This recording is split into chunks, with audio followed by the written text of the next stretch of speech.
Y en Italia tenemos a Marcelo y a Simona Rodríguez en Nápoles. Marcelo ha venido aquí a compartir con ustedes. Él canta precioso, es un buen pastor. Y me decía Marcelo que ya se inició en Italia la persecución contra los cristianos. Que el Vaticano ha levantado una persecución tremenda contra los cristianos. Los están sacando de sus iglesias. Ellos están buscando otro lugar porque ya los comenzaron a agredir violenta y físicamente. Entonces oremos por nuestro hermano Marcelo y Simón en Italia. Hay cosas que no salen en el periódico, ¿verdad? Que están ocultos, pero es increíble la persecución que existe ya en contra de los cristianos, a pesar de que podamos escuchar otras cosas por otros lados. Y también les quiero recordar el desayuno que tenemos el 17 de junio. Me informan que ya quedan pocos boletos. Este 17 de junio en el World Trade Center, junto a las torres de satélite, tenemos el desayuno titulado La Guerra Espiritual en los Tiempos Finales. Va a estar tremenda esta conferencia, trae invitados porque es el propósito de que podamos nosotros tener y continuar con esta serie de conferencias fuera de la iglesia. Porque aquí es un campo de entrenamiento para ustedes, pero las almas hay que ganarlas fuera de la iglesia. El evangelismo es fuera de la iglesia. Y por eso tenemos ya casi 35 años haciendo 3-4 veces al año estas conferencias en diferentes hoteles. Y ahora nos toca aquí el World Trade Center en esta área del norte de la Ciudad de México. Los que traigan su Biblia en esta tarde, la pueden abrir en el libro de los Jueces, capítulo 6. Nuestro tema se titula Dios habla en tiempos de crisis. Dios habla en tiempos de crisis. Vamos a ver en el capítulo 6 de Jueces la historia breve que enfrentó uno de los jueces de Israel llamado Gedeón. El libro de los Jueces, y esta es una característica increíble de la Biblia, que no se nos oculta los pecados de los más grandes hombres, ni tampoco se nos oculta los pecados de diferentes tribus o naciones que han a través del tiempo atravesado nuestra historia. Y el libro de los Jueces se puede considerar en el Antiguo Testamento que fue la época más oscura de la historia de Israel, donde más apostasía hubo, porque hubo aproximadamente 13 jueces en un periodo, estamos hablando de 400 años. O sea, el libro de los Jueces cubre un periodo de 400 años. Cubre 7 apostasías, 7 esclavitudes bajo 7 naciones paganas y 7 liberaciones de Dios. Este libro es un libro que contiene, vuelvo a repetir, la historia de este pueblo de Dios que es Israel, donde continuamente estaban ellos alejándose de él. Y Dios iba y los recogía.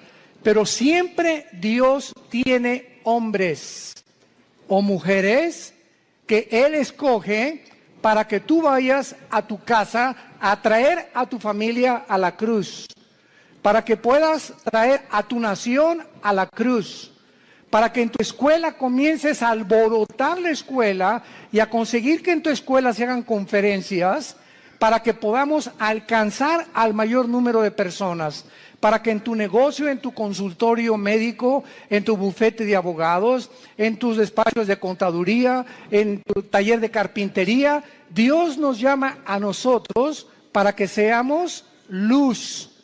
Y mientras nosotros no estamos haciendo nada, los malos van a prosperar. Decía un gran hombre que la maldad existe porque los buenos no hacen nada. Entonces, si nos limitamos a ser cristianos de domingo y solamente venimos el domingo a persinarnos y a tener un devocional, oír la palabra, y no entendemos la responsabilidad tan enorme que Dios nos ha encomendado, estamos muy lejos de poder verdaderamente presentarnos delante de Dios sin tener nada de qué avergonzarnos. El libro de los Jueces describe, repito, una de las peores épocas que atravesó Israel. Fueron tiempos de apostasía muy grandes, por lo que Dios tenía que levantar hombres para que volvieran el corazón del pueblo a Dios. Estos jueces o estos líderes que en esta época Dios levantó, eran épocas de emergencia nacional y conducían al pueblo a la guerra, dirigiendo a la nación y ejerciendo las funciones de magistrados, de militares y de civiles al mismo tiempo. Porque en esta época, ¿verdad?, el sacerdocio estaba por los suelos y no había realmente un gobierno civil que se pudiera respetar. Esta es, en Jueces capítulo 6, la cuarta vez en el libro, la cuarta vez que Dios levanta una nueva generación que le fallaba a Dios. Y esta generación había sido cautivada por el mundo. Era una generación donde vivían, y vamos a comparar esta época, que por eso escogí este capítulo, con la crisis emocional, social, política, diplomática y emocional que estamos viviendo tú y yo en este siglo XXI al cual hemos entrado.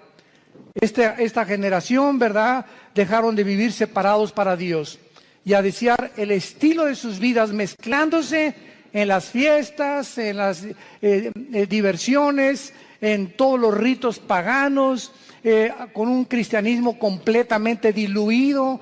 El mensaje que se propagaba ya no era el mensaje del evangelio como ahora en nuestra época.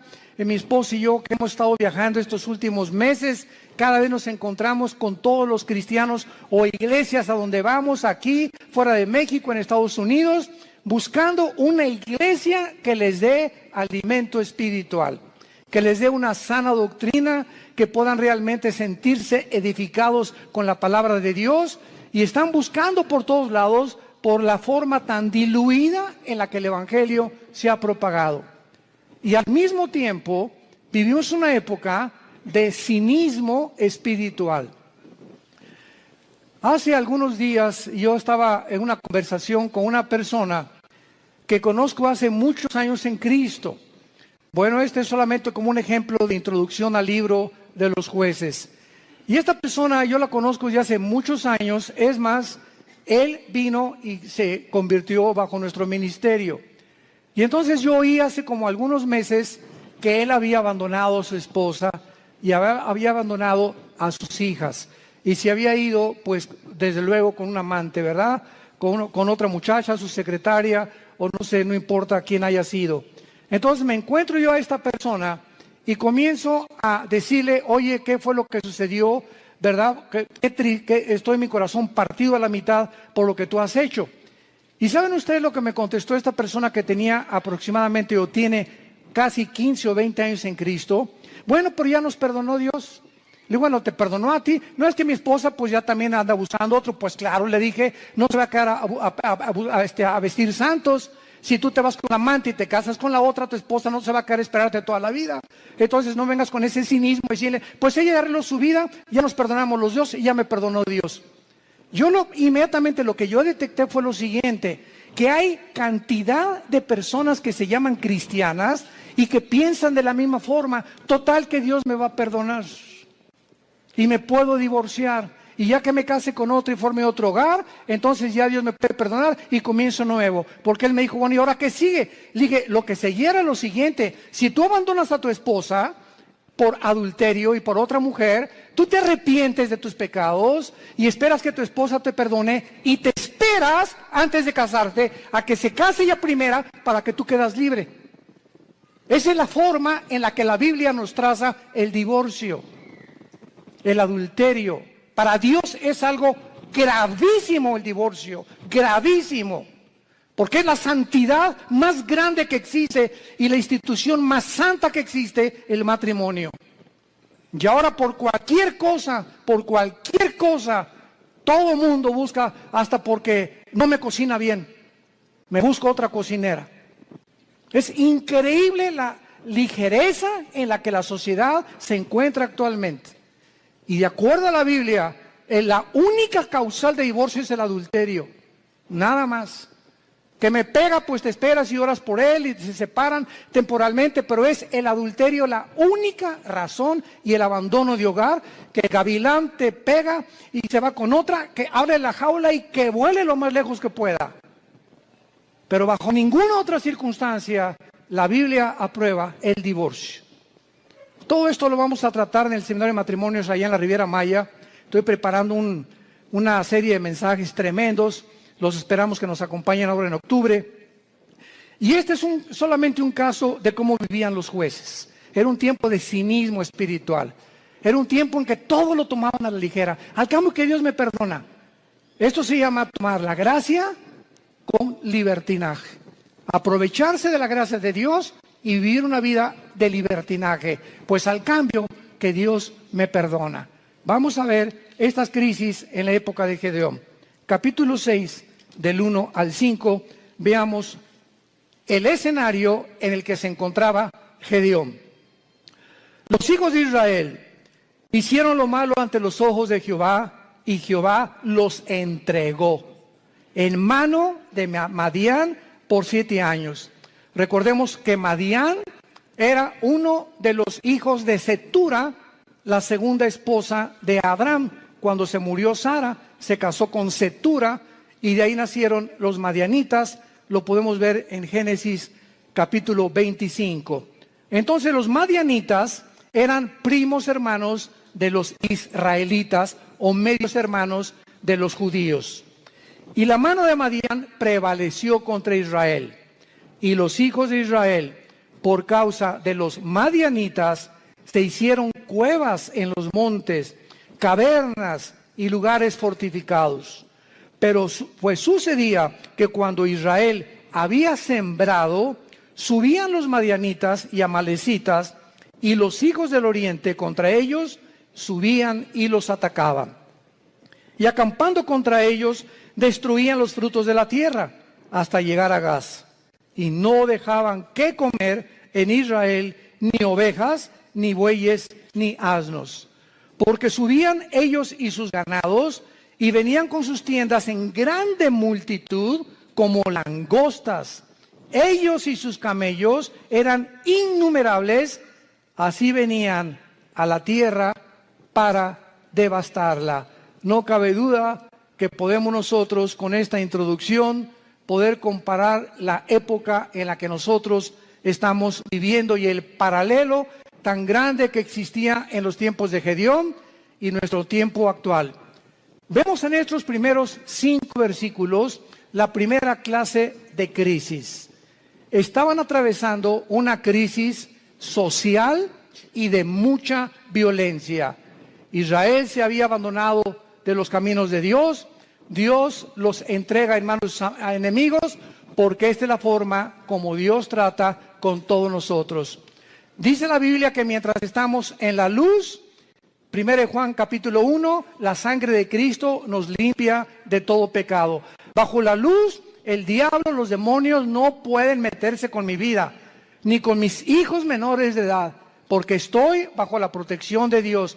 En el momento en que nos movemos y regresamos a la dimensión de las tinieblas, que es donde Satanás tiene acceso, Satanás no tiene acceso a la luz. Dios es luz y no hay tinieblas en él. Entonces las tinieblas están relacionadas con el pecado. El momento en que tú pecas, o ya traes una mujer en tu mente que no es tu esposa, o ya metiste pornografía a tu casa, o ya comenzaste a hacer cosas que son desagradables a los ojos de Dios, sin que tú te des cuenta, si tú mantienes este tipo de vida, comienza el cerebro y las emociones a ser afectadas, y entonces viene lo que se llama el engaño, donde comienzas a engañarte, porque el pecado tiene el poder de engañarnos, y comienzas a convencerte que no estás tan mal. No, esa es una prostituta, esa sí está mal. No, yo no soy con mi compadre si es borracho, parrandero y jugador. Yo por lo menos estoy casado con mi esposa y tengo mis aventuritas, ¿verdad? De vez en cuando, una canita al aire, pero de vez en cuando. Y Dios es un Dios que dice la Biblia, sus párpados nos examinan y nuestros caminos están delante de Él las 24 horas del día.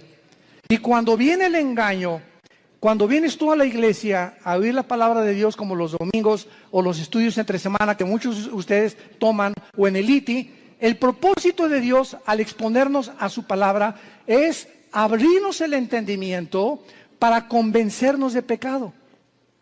Siempre que hay un mensaje de la Biblia, hay algo que el Espíritu Santo usa que se llama la convicción de pecado, porque solo Él, ni el pastor, ni tu compadre, ni nadie te va a convencer que estás mal más que la palabra de Dios. Entonces nos exponemos a la palabra de Dios y tú en esta tarde que escuchas tienes esta oportunidad en la que Dios te está hablando. Yo no sé tu vida. Muchos dicen, es que ¿quién le contó mi vida? Nadie me ha contado tu vida, ni te conozco, mosco. Entonces ese es un problema tuyo y con Dios, pero Dios usa la Biblia, y si tú cuando oyes la palabra de Dios no te arrepientes y sales por esa puerta igual que como entraste, viene lo que se llama la dureza del corazón, que se usa con la palabra porosis en el griego, que es cuando un carpintero o una persona que usa instrumentos de martillos y de cinceles está golpeando y golpeando hasta que te salen callos en las manos. Esto es un fenómeno muy interesante. Y cuando te salen callos, lo interesante que el callo no tiene células. Le metes al callo una aguja y no lo sientes. Trátalo y vas a ver cuando te salga un callo, porque es tejido muerto. Y esta palabra se usa en el hebreo y en el griego para describir la dureza del corazón que muchos cristianos comienzan a tener, donde llega el momento que la palabra, como una espada que quiere cortar, ya no corta, porque ya perdiste la sensibilidad al Espíritu Santo. Y entonces, cuando llegas a ese punto donde ya no eres sensible a la palabra de Dios y que no te das cuenta cuán duro está tu corazón, si eres una persona regenerada por el Espíritu Santo y realmente naciste de nuevo, eres un hijo y eres una hija de Dios, Hebreos 12, Dios te va a disciplinar. Y déjame decirte algo, cuando a Dios le queda esa opción de disciplinarnos, su mano es muy, pero muy pesada. Dice en Hebreos 10, horrenda cosa es caer en manos del Dios vivo. Y no les está hablando a los incrédulos, le está hablando a la familia de Dios. Su mano es muy pesada, porque Cristo dijo, es preferible que pierdas tu mano, tu pierna, tu brazo o tus ojos o lo que sea físicamente, a que entres al infierno entero. ¿Cuántas veces las cosas que nos pasan, accidentes, problemas morales en la familia, etcétera, etcétera, tienen el único propósito de hacer que regresemos a la cruz? Porque Dios sabe, nos ama tanto, tanto, tanto Jesús, que Él prefiere que podamos sufrir físicamente o moralmente con la única razón de regresar a la cruz. Esta crisis social en que estaban viviendo los madianitas provocó, dice la Biblia, que comenzaron a vivir escondidos en cuevas, escondiendo todo lo que tenían, en lugares fortificados, vivían en temor. En segundo lugar, en el versículo 6 dice la Biblia, de este modo empobrecía Israel en gran manera por causa de Madián, y los hijos de Israel clamaron a Jehová. Vemos nosotros que aparte de una crisis social, se encontraban en una crisis emocional y económica. Gedeón se encontraba escondiendo el trigo para que no se lo robaran. Vivían bajo el temor y la inseguridad. Dice el versículo 11, vino el ángel de Jehová, se sentó debajo de la encina que está en Ofra, la cual era de Joás Abiserita, y su hijo Gedeón estaba sacudiendo el trigo en el lagar para esconderlo de los madianitas. Y en tercer lugar, no solamente vivían una crisis social y de violencia, una crisis económica y emocional, sino que la peor de todas era la crisis moral y espiritual en que se encontraban. Versículos 12 y 13. Y el ángel de Jehová se le apareció a Gedeón desde luego y le dijo: Jehová está contigo, varón esforzado y valiente. Y Gedeón le respondió: Señor mío, si Jehová está con nosotros, ¿por qué nos ha sobrevenido todo esto? ¿Por qué le pasó esto a mi hijo? ¿Por qué me chocaron el carro? ¿Por qué me robaron? ¿Por qué estamos en la condición en la que estamos? ¿Por qué estoy pide y pide trabajo y no encuentro por ningún lado? ¿Qué está pasando? Señor, si tú estuvieras conmigo, no estuviera pasando esto que estoy atravesando. ¿Y dónde están todas sus maravillas? Le sigue diciendo Gedeón al ángel. A ver, ¿dónde están las maravillas de Dios? Que nuestros padres nos han contado diciendo que nos sacó Jehová de Egipto. Y ahora Jehová nos ha desamparado y nos ha entregado en manos de los madianitas. Y mirándole Jehová le dijo: ve con esta tu fuerza y salvarás a Israel de mano de los madianitas. ¿No te envío yo? Vamos a ver esta aplicación rápido de las tres crisis sociales para continuar desarrollando esta conferencia. De la misma manera, la sociedad en que vivimos ahorita, vivimos una crisis social, oprimida por la inflación, las guerras, el hambre, las naciones fuertes oprimiendo a las débiles, crímenes, secuestros, robos, actos de terrorismo al inicio del siglo XXI. Agreguémosle esto, que vivimos, escuchen esto, vivimos la confusión política y diplomática más grande de la historia.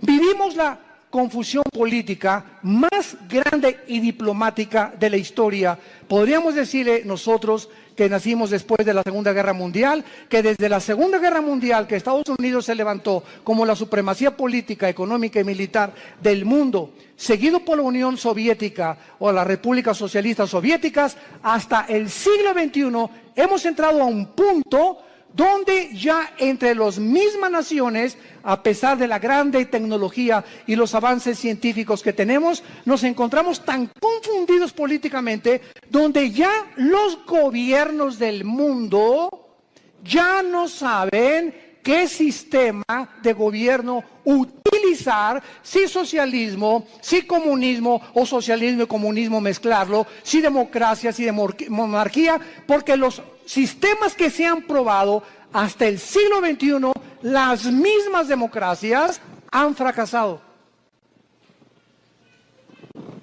El siglo XX demostró que el comunismo no era un sistema que se podía aplicar a ningún gobierno del mundo. Como lo dijo Mikhail Gorbachev en su libro La Perestroika. Vemos ahora que la democracia, pues se siguió el patrón de la democracia y el modelo de la democracia, porque era Estados Unidos el que iba como líder.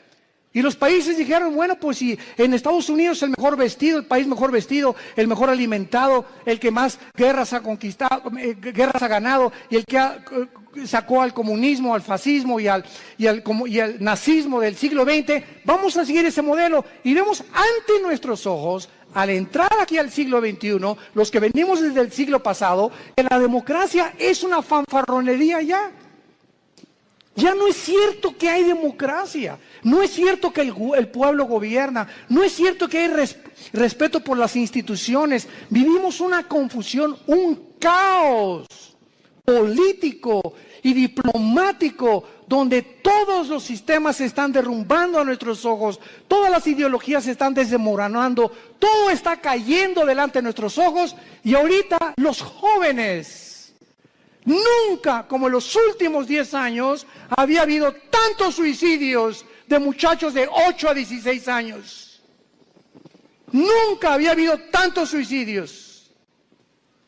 Los jóvenes se están quitando la vida, no quieren vivir en el mundo que tú y yo vivimos. Y ahí están muchos de nuestros hijos también. Dichosos los padres que tienen una educación cristiana a sus hijos. Dichosos sean. ¿Por qué? Porque se están cansados de tantas mentiras, de tanta hipocresía que ven por todos lados. Y cuando nosotros, que se supone que somos la única luz, les mentimos y nos ven que somos completamente unos farsantes en el lugar, y peleándome enfrente de ellos y con mi esposa y yo, y dándoles un mal ejemplo, ¿qué les queda a los jóvenes? Si no es Jesús, ¿quién más entonces dicen ellos? Si Jesús no funcionó en mis papás, ¿cómo va a funcionar conmigo? Y en el día del juicio y el día del tribunal de Cristo daremos cuentas de todas estas ingratitudes y deslealtad que tuvimos hacia Dios. Vivimos un mundo de confusión y de crisis social. En segundo lugar, vivimos también, como en los tiempos de Gedeón, una crisis emocional y económica. La mayor parte del mundo ahorita está tratando por todos los medios de esconder su dinero. ¿En qué puedo invertir mi dinero? No se imagina la cantidad de correos que nos llegan.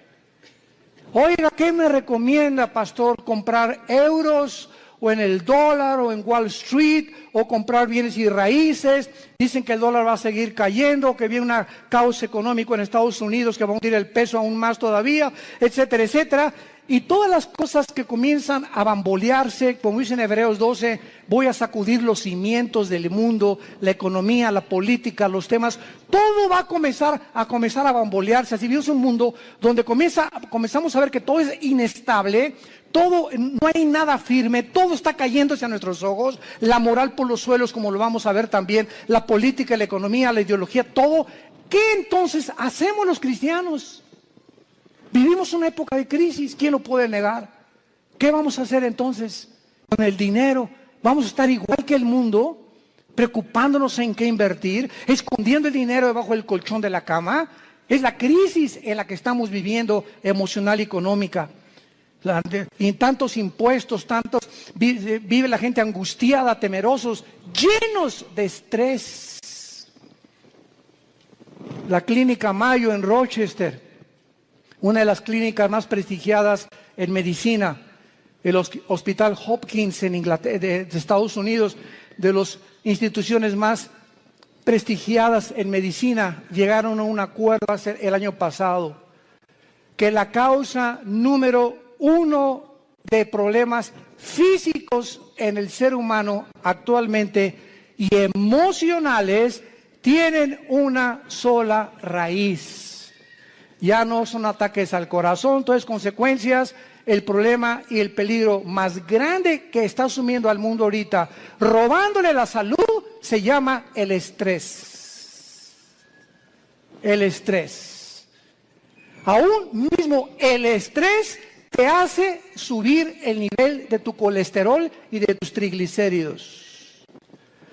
Así que si tú eres una persona que fuiste al médico y tienes más de 200 de colesterol arriba, o tu glucosa pasa de los 100 puntos, etcétera, etcétera, y tú dices, bueno, voy a entrar a una dieta, y crees que con la dieta se va a mejorar, claro que te va a ayudar, pero si no va acompañado con la paz en tu vida, y tú puedes estar comiendo todos los días lechuga y convertirte en el bunny books, en el conejo. No importa lo que puedas hacer, si tu vida no tiene paz y no tiene equilibrio y no tiene una estabilidad emocional, no importa lo que hagas, porque emocionalmente lo que descompone el organismo es el cerebro y la falta de paz. El estrés es un estado de angustia, de incertidumbre, que estás así, de enojo, de ira, de desconfianza en el mundo, andas como león enjaulado y se te atraviesa en el tráfico y quieres sacar la pistola y le recuerdas a la mamá y hasta a la abuelita le recuerdas cuando se atraviesan en el tráfico. Y llegas a la casa y estás igual. Entonces, tú no vas a llegar a los 40, 50, 60 años de edad como una persona normal y vas a comenzar a padecer de enfermedades que tienes una buena dieta, pero te está descomponiendo tu estado emocional. ¿Por qué? Porque no tienes paz. Y hace 2000 años, Jesucristo nos dio la medicina para el estrés. Mateo capítulo 6, versículo 25 en adelante. Por nada estén afanosos. La vida es más que el alimento y el cuerpo más que el vestido. Miren ustedes a las aves de los cielos. Aunque tú en tu cerebro no lo puedas captar, ni lo puedas dimensionar, los pajaritos, cada pajarito de cada campo, de cada bosque en el mundo, cada pajarito depende de mi Padre. Y Dios les puso a los pajaritos un chip para que nunca veas a un pajarito sembrar, para que nunca veas a un pajarito cosechar, y para que jamás vayas a encontrar que ningún pajarito nunca guardan su comida, no la almacenan en Banamex ni en Bancomer.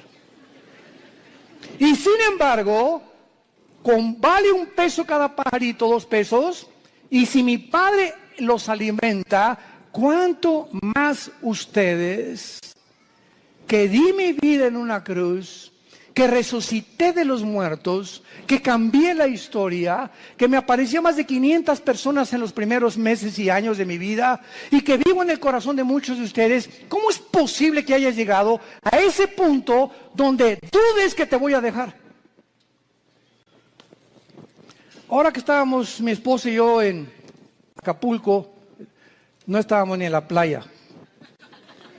Siempre que, igual cuando vamos a la Riviera Maya, ¿verdad? Lo que menos, ni a la alberca nos da tiempo de meternos, porque vamos a ministrar a la gente. Y estábamos en Acapulco y tuvimos el desayuno, 600 personas. Fue una vez, como no se imagina qué bendición fue. Nuestra iglesia en Acapulco está creciendo tremendamente.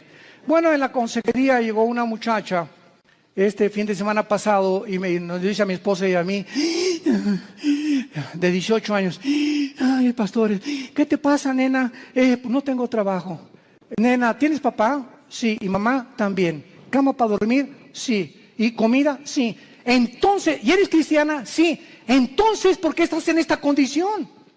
Dale gracias a Dios y dile, Padre, gracias por mi papá, tengo cama, tengo alimento, tengo que vestirme, me están pagando la escuela, y te preocupas porque no tienes trabajo, y llegas a un estado de estrés en el que casi te estás desmoronando enfrente de nosotros. Le dije, eres una incrédula. Tú no puedes tratar a Dios de esta manera. El día que tú le des gracias a Dios por lo que tienes y no te fijes en lo que no tienes, Dios te va a dar el trabajo. Fíjense ustedes cómo somos, ¿verdad? ¿Cómo somos nosotros? ¿Cuántos refugiados salen ahorita de Siria? 6 millones. Velos en los periódicos, velos en los videos, con una maleta, con 3 cambios de ropa o 2 a lo mucho, con 3 o 4 chamaquitos detrás de ellos, sin saber qué país les va a abrir la puerta, sin saber si mañana van a dormir en la tierra, en un camión, si los van a matar. Y nos estamos quejando nosotros. ¿Será posible que seamos tan malagradecidos? Y siempre viendo lo malo, siempre no tengo esto y no tengo aquello, pero tienes vida y vives en un país libre, tienes padres, tienes una casa, tienes un petate donde echarte, tienes guaraches. Vivimos una crisis moral y una crisis espiritual, no cabe duda. Y tenemos que entender que no es como comenzamos, recuerda esto, sino como terminamos lo que vale delante de Dios. Como este muchacho que comenzó muy bien, 20 años discipulándolo, ya se va con una otra chamaquita y deja a su esposo y todo. Le digo, recuerda que no es como comenzaste, es como terminaste. Y estás terminando mal. Le dije, vas mal y vas a acabar mal. Comenzaste muy bien, pero todo aquello que tú hiciste no te será tomado en cuenta, porque lo que importa es cómo llegamos a la meta. Lo que va a contar delante de Dios. Pues hice un asilo para ancianos, hice un orfanatorio para niños, eso fue del pasado. Hoy, si tú mueres, hoy en la noche, ahorita saliendo te atropella un camión, se te avienta encima un camión de 10 toneladas y te da como tortilla aplastado y llegas al cielo ahorita mismo en la tarde. ¿Qué le vas a decir a Dios? ¿Qué hiciste con tu vida? Lo alabaste, lo bendeciste. ¿Cuánto de tu tiempo se lo dedicaste a Él? ¿A cuántas personas les hablaste de Jesús? ¿A cuántas personas de tu familia ya has traído a la cruz? Hoy, ¿qué es tu vida?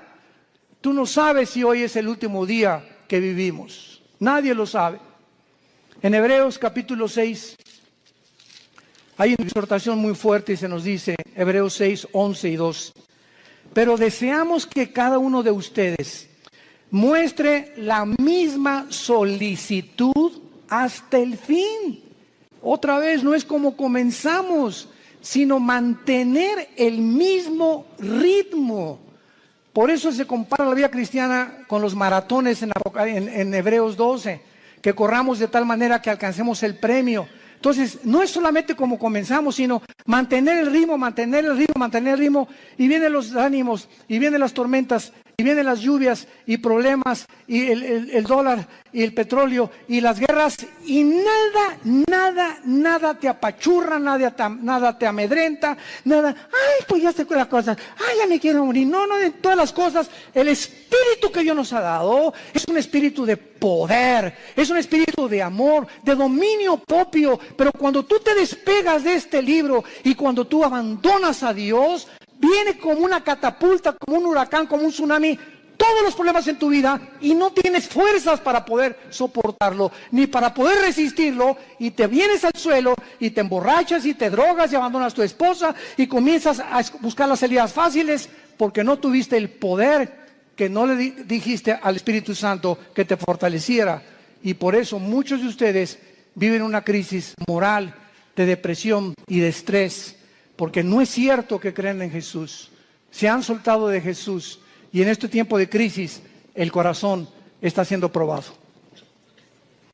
Dios nos está probando en esta época, porque escúchenme, somos la última generación que estoy seguro que nos vamos en el arrebatamiento de la iglesia. Y por ser la última generación, nos va a pasar por el fuego Dios. Por el fuego. Y las pruebas van a demostrar cuántos realmente eran hijos e hijas de Dios. Deseamos que cada uno de ustedes muestre la misma solicitud para plena certeza de la esperanza, a fin de que no se hagan perezosos, sino imitadores de aquellos que vean las dos cosas y los dos elementos indispensables, la fe y la paciencia, heredan las promesas.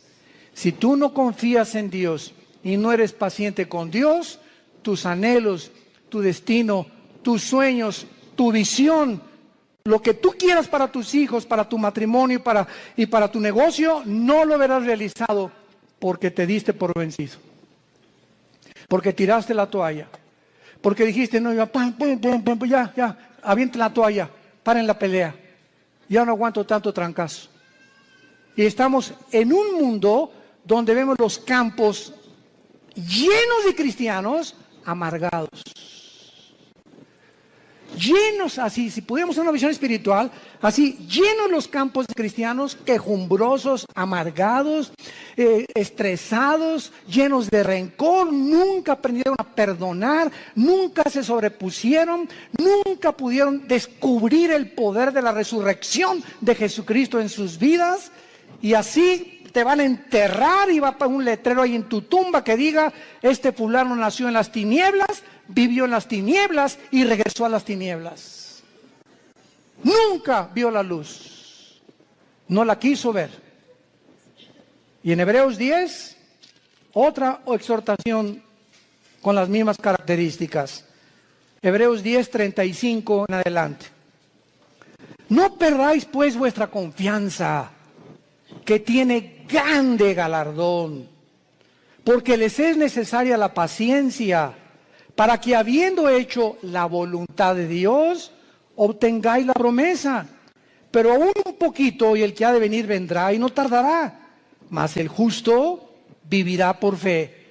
Y si retrocediere, no agradará a mi alma. Pero nosotros no somos de los que retroceden para perdición, sino de los que tienen fe para preservación del alma. El que tiene al Espíritu de Cristo, porque recibirán poder cuando el Espíritu venga sobre vosotros. El que realmente ha nacido de nuevo, el que ha sido regenerado en su naturaleza y se le ha impartido la naturaleza divina dentro de su alma, esa persona puede caer y puede decir con Pablo, estamos en problemas, pero no desesperados. Estamos con muchas adversidades, pero no angustiados. perseguidos mas no desamparados, derribados pero no destruidos, llevando por todas partes la muerte de Jesús en nuestros cuerpos, para que la vida de Jesús se manifieste a través de nuestros cuerpos mortales. Esta es la expresión de un hombre de Dios. Un cristiano verdadero tiene problemas, pero nunca llegará a la angustia. No tengo trabajo. ¿Qué voy a hacer? Nunca llegarás a ese punto de sentirte arrinconado donde no ves ninguna ventana, el mundo se te cerró, todo es tinieblas, porque no puedes ver a través de esas tinieblas, simplemente porque no quieres verla, porque no es cierto que crees en el poder de la resurrección del Hijo de Dios. Decía en Filipenses 2 Pablo: todo lo que antes lo tenía por ganancia, lo tengo por basura, con tal de conocerle y ser semejante a él en su muerte, y con el fin de poder conocer el poder de su resurrección. No solamente Cristo nos quiere que seamos iguales a su Hijo en conocimiento, en teología y en cosas intelectuales y de mucho conocimiento bíblico, sino que ese conocimiento nos transforme en guerreros, en guerreras, en hombres y mujeres que empujemos en la generación que tenemos, que no tengamos temor de nada ni de nadie, ni de los alacranes, del hombre, ni de la política que se cae. No tenemos miedo porque hay un Dios, nuestro reino está allá arriba, ahí viene la ciudad de Jerusalén, ya vienen por nosotros, ya viene una nave espacial grandísima que se llama la Nueva Jerusalén, donde va a aterrizar aquí Apocalipsis 21 y 22, y donde vamos a vivir para siempre, y esa es la esperanza. Y mientras que se caiga el mundo, que se derrumbe el mundo, pero no me voy a dejar vencer por el mundo, porque el mundo no tiene esperanza. Tú y yo tenemos esperanza. Y esa esperanza la que tenemos que transfundir a nuestros hijos.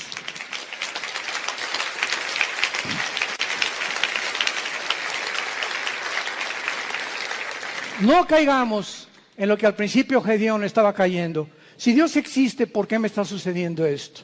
¿Por qué Dios no me sale de mis problemas? ¿Por qué me permitió Dios que me casara con esta persona? ¿Por qué Dios me ha abandonado? Cuando entramos en ese punto de depresión, es tan difícil que podamos nosotros salir de él. En el versículo 14 de Jueces 6 de nuestro pasaje, vemos que Dios habla en tiempos de crisis. Y mirándolo Jehová, le dijo: ve con esta tu fuerza y salvarás a Israel de mano de los madianitas. ¿No te envío yo? Ante todos estos cuestionamientos de inseguridad, ese es el problema. Que estamos viendo alrededor lo que el mundo, las noticias y cómo el mundo se está desmoronando ante nuestros ojos, pero no vemos el poder que tenemos dentro del Espíritu Santo. ¿Por qué creen que Dios nos dio el Espíritu Santo? Dice: les daré poder, porque no lo tenemos. Y es un espíritu de poder, es un espíritu que nos va a hacer sobreponernos a todo lo que atravesemos. Aunque pasemos por el fuego, no nos quemará, por el agua no nos ahogaremos, y aunque un ejército nos rodea a nuestro alrededor, Jehová es mi luz, mi salvación y mi esperanza, no temeré de nada ni de nadie, Él es mi pastor, nada me faltará. Aunque ande en valle de muerte, no tendré miedo de nada ni de nadie. Y todo este espíritu y toda esta capacidad que tenemos dentro es precisamente para vencer al mundo. Y dice 1 Juan capítulo 5, todo el que es nacido de Dios vence al mundo. Y esta es la fe que ha vencido al mundo, nuestra fe. Entonces tenemos que entender, si no somos vencedores y somos un grupo de cristianos tirados, quejumbrosos, tirándose, ni hacen almas, y te dejas llevar con todas las malas noticias del mundo, y por acá y por allá, simplemente es porque te has desconectado de la fuente de energía. Porque separados de Él, nada podremos hacer. De la misma manera, Dios te habla y te dice lo mismo. Te he llamado para enviarte a tu familia. ¿Por qué crees que te salvé, dice Dios en esta tarde? ¿Por qué crees que tú fuiste primero en tu familia en conocerme? Vas a llegar con tu familia, y si son religiosos, o son mormones, o son masones, o son musulmanes, no importa, todos venimos de familiares con diferentes ideologías. Y Dios toma a una persona en la familia para iluminarla, para darnos el conocimiento. Así comenzamos en nuestra propia familia. En la familia nosotros comenzamos con mi hermano Alejandro, que es el director del Instituto Teológico Internacional. 2 años después me convertí yo, después mi hermana, mi mamá, mi abuela, que fue presidenta de la Acción Católica 35 años, la viejita se convierte a los 82 años. Que fue la que ya murió a los 93 años, Dios la tenga en su presencia. Pero toda la familia de repente, ¿verdad? Con el testimonio, con todos ahorita, todos los nuestros, ¿verdad? Desde luego, ya primos tenemos que no, pero lo que somos hermanos y todos de nosotros, todos somos cristianos y todos servimos a Dios. Fue una bendición enorme, una gracia que Dios nos dio. ¿Pero por qué, verdad? Porque esa es la misión de Dios, salvar familias. Tú y tu casa, yo y mi casa serviremos a Jehová, dijo Josué antes de morir. Y si ustedes creen que no vale la pena servir a Dios, sirvan a los ídolos. Pero yo y mi casa serviremos a Jehová. Y finalmente,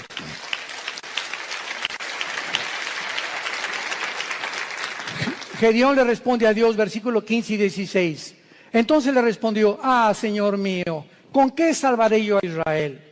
He aquí que mi familia es pobre en Manasés, y yo el menor en la casa de mi padre. Jehová le dijo: ciertamente yo estaré contigo, y derrotarás a los madianitas como a un solo hombre. ¿Has tú también argumentado igual con Dios? Señor, pero ¿cómo salvaré a mi familia? ¿Cómo les puedo testificar si soy débil? ¿Cómo me pones a mí de maestro de escuela dominical si con trabajo sé enseñar? ¿Cómo me quieres mandar a mí de misionero si tengo miedo de los afganistanes y ahí en Venezuela? ¿Cómo me mandas a mí de estas cosas? Y siempre estamos viéndonos nuestras capacidades. Siempre estamos viendo lo que nosotros podemos o no podemos hacer. ¿Cómo no me van a mí escuchar si en mi clase les hablo? Soy tartamudo, Señor. No veas tu tartamudez, no veas tus discapacidades, no veas tus debilidades, velo a Él. Eso fue lo que Moisés le dijo también. ¿Cómo me mandas a Faraón? Y le dijo Dios: ¿qué no hice yo el oído, no hice yo la boca? No tengas miedo, vas en mi nombre y yo te daré el poder y la capacidad que ni siquiera conocías, porque cosas que están ocultas y que no han consumido el corazón del hombre y que el hombre no ha conocido son las que Dios tiene escondidas y guardadas para los que le aman y creen en Él.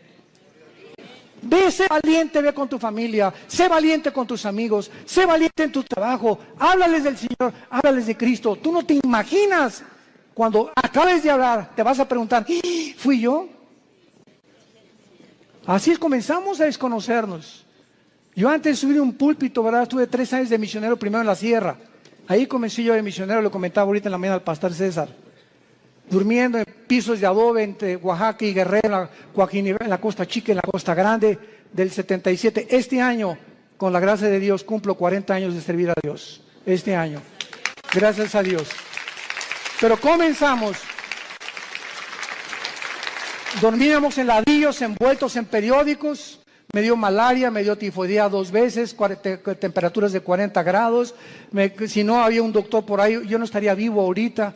Y en esos 3 años yo entiendo ahora qué es la forma en la que Dios me quería forjar para que ya entrara yo al ministerio en el 79 con el grupo de Luis Palao. Ya en el 81 formamos Vida Nueva para México, ya comenzamos las iglesias en los 80s, pero ha sido unas etapas y un proceso de quebrantamientos, de humillaciones, de pobrezas. No teníamos ni para comer, comíamos lo que arrancábamos de los árboles, lo que yo pescaba ahí en Acapulco. Era una crisis tremenda y todo ese tiempo fue un tiempo de prueba, de quebrantamiento delante de Dios. Pero sabe una cosa, cuando uno pasa eso, uno pierde el miedo, el temor a ser pobre. Porque si ya pasaste por eso, ¿verdad? Hay aquellos de los pirruration. Pero cuando uno fue pobre, y pobre, pero pobre, que duermes en un piso de adobe y no tienes ni siquiera un cojín donde poder dormirte, ya no le tienes miedo a la vida. Le pierdes el miedo a la vida.